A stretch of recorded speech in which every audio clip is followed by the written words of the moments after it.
Hey guys, it's your boy Otaku Phil here. Just answering a popular question. I get this question all the bloody time, so I figured I'd answer it. I think I might have touched on it briefly before. So before I start, obviously, I'm not a representative of Greyhound. I'm not a paid uh, spokesperson for Greyhound.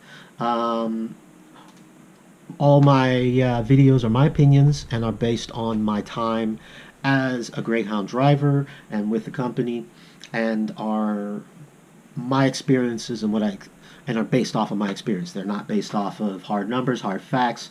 They are based off what I have observed. As a driver or as a passenger, your situation might be different. So take what I say with a grain of salt as just what I've witnessed in my 2 cents. So the question I'm answering today, I get all the time, is why are the buses late? Everywhere. Seems like Greyhound buses are late. So for why the buses are late, you're going to have several factors that I personally have come across and seen during my time with the company.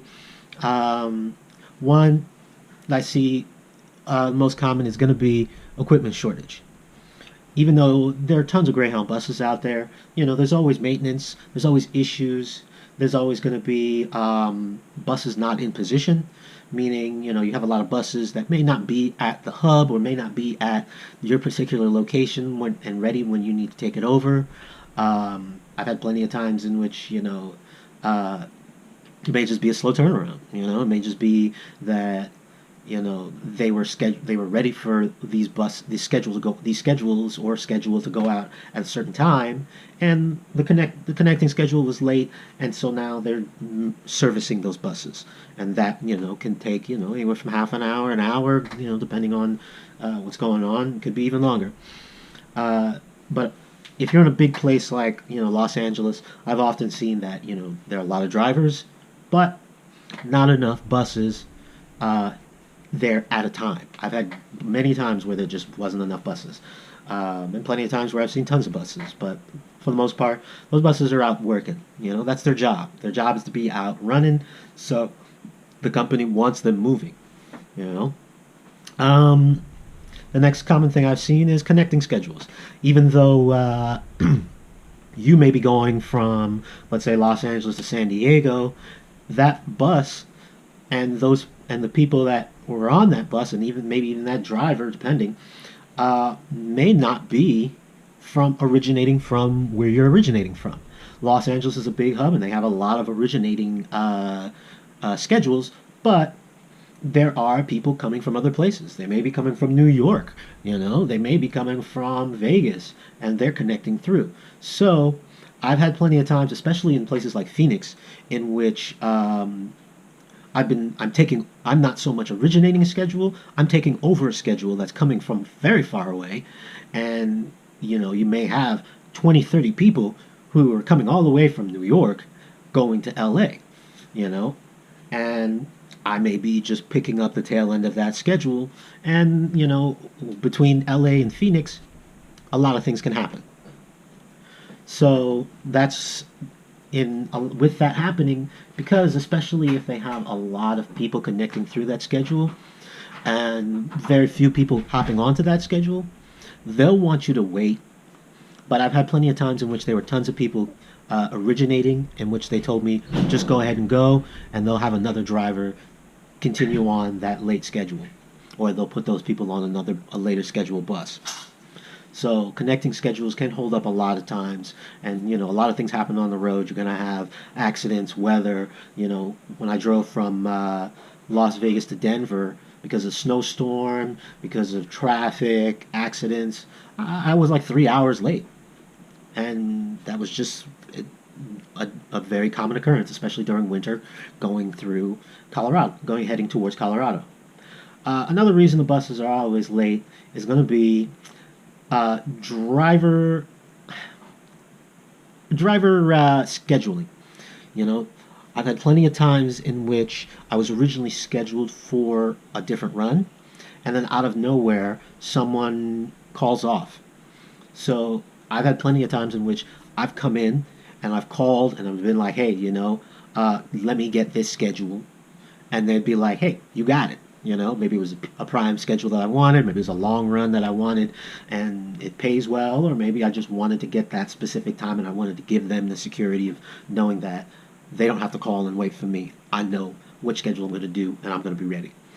And at the last minute, they changed it. I had plenty of times where that happens. I had plenty of times where they called me and been like, hey, someone just called off, or there was an issue, and we need you to take the schedule out. And I'm like, that schedule is like already 30 minutes late. And they're like, yeah, can you get there as soon as possible? But they have to give me 2 hours before, just to get ready and to get down to the terminal, which means that, depending on where I'm at, some hotels are real close, some hotels are halfway across town, and, I got to get dressed, I got to get prepped, I got to make sure that, I have route guides, that I know where I'm going. So that eats up time. So they have to give me that 2 hours. So your schedule may already be half an hour late. That driver coming in was told at the last minute. That could be another 2 hours.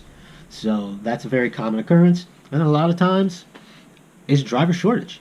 It's a very appealing job. You can make good money. It's a really good family. All the drivers are really cool. You'll have a few headaches here and there, but to be honest, it's not for everybody. We have plenty of people who graduate school, spend time on the road, and literally within the first 60 days, or within the first 90 days, quit.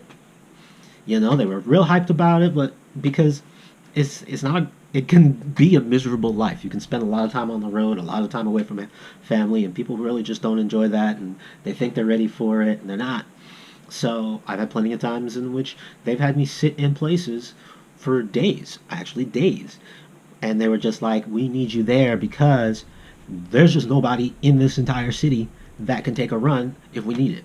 I was stuck in Amarillo, Texas for almost 3 days just because I got there and they were just like, we need you there in case we have a driver call off or we need a schedule and something happens. And I just sat there for 3 days just in case, because they had no other drivers on the board. So that's one of the main reasons. So those are some of the main reasons you're going to come across as to why the buses are late.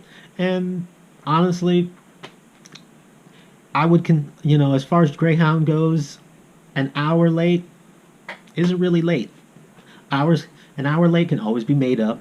I've had plenty of times in which I've left an hour late and easily made up that time. It's at the driver's discretion to cut into, lunches and breaks like that. I often, especially when I'm late, have cut breaks short. Some often drivers will, take 2 or 3 breaks in between or before and after their lunch break. They use the restroom, stretch their legs. And a lot of times I'll blow through those breaks, give a short lunch break. Instead of 30 minutes, I'll give them 15 minutes, 10 minutes, whatever, and get on the road.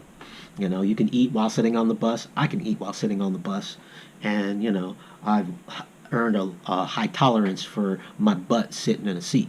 So, a lot of times I've eaten up those times, and people appreciate it. Really, it's just I would rather, and the company would rather, we got there safely and without fatigue and without incident, and we're late, than we got there, just on time. I had to rush, I had to break laws and make it unsafe for any of the passengers and other drivers.